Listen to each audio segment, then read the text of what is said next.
Let's talk about some cases related to dispute settlement, especially under TBT and SPS. We'll discuss 3 cases.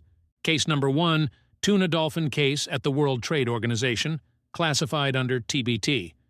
The conflict arose between Mexico and the United States, known as the tuna dolphin case, falling under TBT.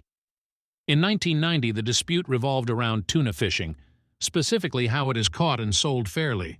Dolphins often swim with tuna, and the U.S. wanted to make sure they weren't harmed during tuna fishing.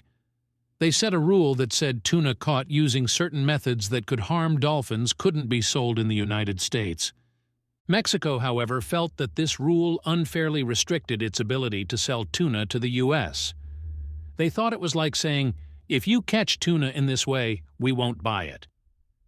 Mexico believed this was against fair trade rules, so Mexico opposed this decision, claiming it would negatively impact its ability to sell tuna in the American market.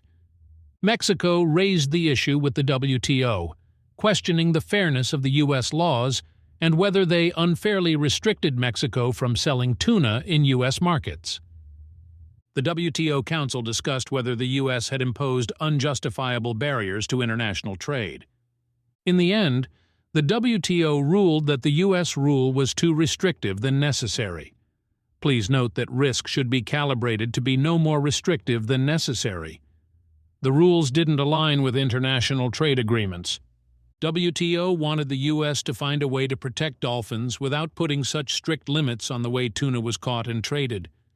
This case showed how countries must find a balance between protecting the environment and ensuring trade is fair for everyone, and other points like risk calibrated to be no more restrictive than necessary, preventing any deception, and last but not least, fair treatment of like products.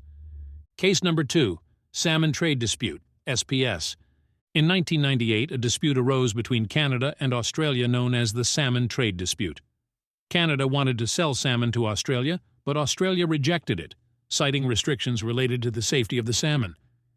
Canada filed a complaint with the WTO arguing that Australia's rules were overly restrictive and negatively affected salmon sales.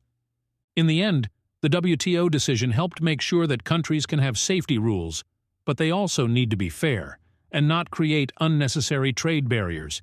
It's like making sure the rules are fair for everyone in the trading game. So the WTO ruled in favor of Canada, stating that Australia's rules were more restrictive than necessary, emphasizing the need to balance protecting the population and avoiding unnecessary trade restrictions. Case number 3, Import and Sale of Meat from Cattle Treated with Growth-Promoting Hormones Dispute, SPS.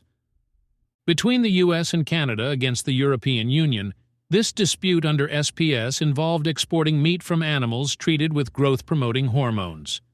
The EU imposed strict conditions, completely rejecting the entry of such meat, citing concerns about consumer health. The U.S. and Canada filed a complaint with the WTO, claiming that the EU hindered trade. After a lengthy process, the WTO ruled that the EU's rules were excessively stringent, not based on strong scientific evidence, and were more stringent than necessary.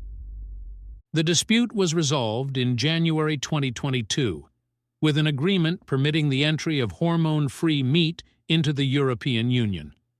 As illustrated, these examples highlight the differences between SPS and TBT, illustrating how disputes are resolved and the role of the WTO in facilitating global food trade.